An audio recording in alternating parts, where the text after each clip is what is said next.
అరే మిత్రమా, ఇలాంటి ఆరోగ్య వార్తలు మీరు ఎప్పటికప్పుడు తెలుసుకోవాలనుకుంటే మన ఈ ఛానల్ని సబ్స్క్రైబ్ చేసుకుని బెల్ ఐకాన్ని గట్టిగా కొట్టే.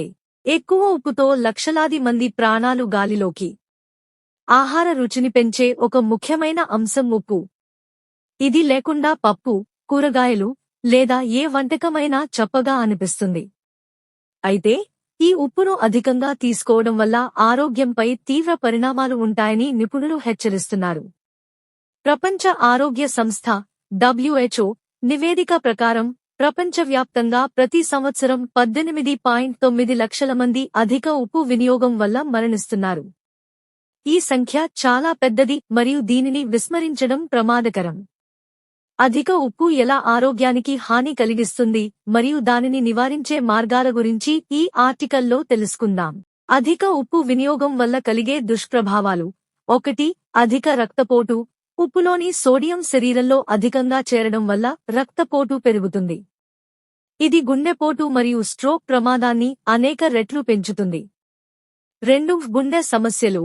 ఎక్కువ కాలం అధిక ఉప్పు తీసుకోవడం వల్ల గుండె ధమనులు దెబ్బతింటాయి, హృదయ సంబంధ వ్యాధుల ప్రమాదం పెరుగుతుంది. 3. మూత్రపిండాల సమస్యలు. అధిక సోడియం మూత్రపిండాల పనితీరును దెబ్బతీస్తుంది. ఇది మూత్రపిండాల వైఫల్యం వంటి తీవ్రమైన సమస్యలకు దారితీస్తుంది. 4. ఎముకల బలహీనత. అధిక ఉప్పు మూత్రం ద్వారా కాల్షియం విసర్జనకు కారణమవుతుంది.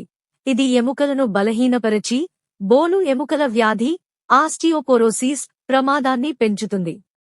5. ఇతర సమస్యలు. అధిక ఉప్పు శరీరంలో నీటిని నిలుపుకోవడానికి కారణమవుతుంది. ఇది వాపు, ఊబకాయం మరియు జీర్ణ సమస్యలకు దారితీస్తుంది. WHO సిఫార్సు. ప్రపంచ ఆరోగ్య సంస్థ సిఫార్సు ప్రకారం ఒక వ్యక్తి రోజుకు 5 గ్రాముల కంటే సుమారు 1 టీ స్పూన్ ఎక్కువ ఉప్పు తీసుకోకూడదు.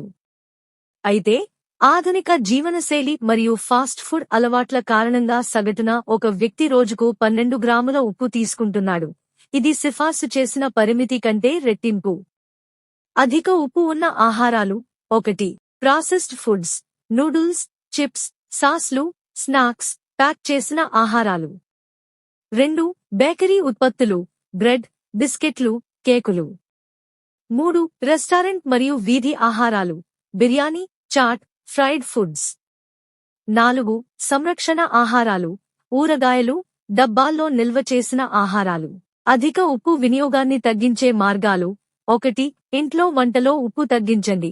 ఆహారంలో ఉప్పు వేసే అలవాటును తగ్గించి సహజ రుచుల కోసం మసాలాలు, హెర్బ్స్, పుదీనా, కొత్తిమీర, అల్లం, నిమ్మరసం ఉపయోగించండి. 2. ప్రాసెస్డ్ ఫుడ్స్ నివారించండి. Chips, noodles, ready to eat ఆహారాలను తగ్గించండి. ఇంట్లో తాజా ఆహారం తయారు చేసుకోండి. 3. లేబుల్స్ చదవండి. ప్యాక్ చేసిన ఆహారాలు కొనేటప్పుడు సోడియం కంటెంట్ను పరిశీలించండి. 4. రెస్టారెంట్ ఆహారం తగ్గించండి. బయటి ఆహారాలు, వీధి ఆహారాలను పరిమితం చేయండి, ఎందుకంటే వీటిలో ఉప్పు అధికంగా ఉంటుంది. 5. ఆరోగ్యకరమైన ఆహారం. పొటాషియం అధికంగా ఉండే ఆహారాలు. అరటిపండు, ఆకుకూరలు, అవకాడో తీసుకోండి, ఇవి సోడియం ప్రభావాన్ని తగ్గిస్తాయి. 6. తక్కువ సోడియం ఉప్పు. మార్కెట్లో లభించే తక్కువ సోడియం ఉప్పును ఉపయోగించడం ఒక ఎంపిక. సావధానతలు సూచనలు. 1. Regular checkup. రక్తపోటు, కొలెస్ట్రాల్ మరియు మూత్రపిండాల పనితీరును క్రమం తప్పకుండా పరీక్షించుకోండి. 2. వైద్య సలహా. అధిక రక్తపోటు లేదా గుండె సమస్యల లక్షణాలు కనిపిస్తే వెంటనే వైద్యుడిని సంప్రదించండి. 3. ఆహార డైరీ. రోజువారీ ఆహారంలో ఉప్పు వినియోగాన్ని ట్రాక్ చేయడం ద్వారా అధిక వినియోగాన్ని గుర్తించవచ్చు. 4. నీరు తాగడం. శరీరంలో సోడియం స్థాయిలను సమతుల్యం చేయడానికి రోజుకు 2 నుంచి 3 లీటర్ల నీరు తాగండి. 5. వ్యాయామం. రోజూ 30 నుంచి 45 వరకు నిమిషాలు వాకింగ్, యోగా లేదా ఇతర వ్యాయామాలు రక్తపోటును నియంత్రించడంలో సహాయపడతాయి. గమనిక: ఈ సమాచారం సాధారణ అవగాహన కోసం మాత్రమే. ఆరోగ్య సమస్యలు ఉన్నవారు లేదా అధిక ఉప్పు వినియోగం వల్ల లక్షణాలు కనిపిస్తే వైద్య నిపుణులను సంప్రదించండి.